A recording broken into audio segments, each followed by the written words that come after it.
So I go and I lay down on the couch. And the best thing I can describe what happened next is there was a temporal pause. They took the slide of time that I was in and they pulled it out of the collective perspective of time, and they suspended it in their own perspective of time or their own density, whatever it is.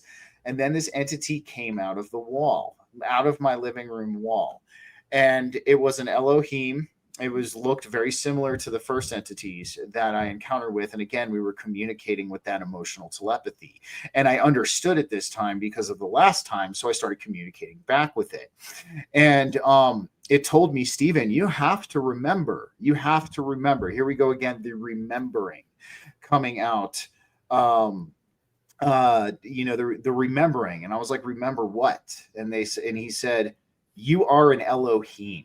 You chose to come back here with many other people.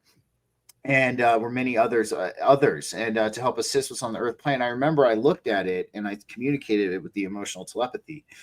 And I said, okay, you guys said that last time. I said, I'm not trying to be ungrateful. I said, but you're going to have to give me a little bit more to go off of this time.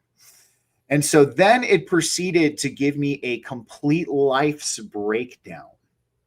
Okay, a complete life's breakdown on why my life is the way it was, why I chose all of this stuff for myself, why a lot of these instances happened to me in my life, and explained because you are of the Elohim spiritually, and because you are of this frequency, if you encounter somebody who is not ready to experience your frequency, it's going to manifest as a dislike towards you on the surface. And that's what happens with a lot of us. That's why, if anybody out there who's on their spiritual evolution, you just meet that one person that doesn't like you for no reason.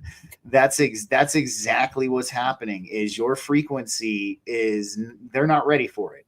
And it's manifesting on the surface as a dislike towards you. So, and it started giving me dude, this thing knew details about my life. Like it was just crazy. It was crazy to me. And I remember I sat there and I got emotional and I looked at it and I communicated with the emotional telepathy. I was like, and then in that moment, I realized I was talking to my higher self.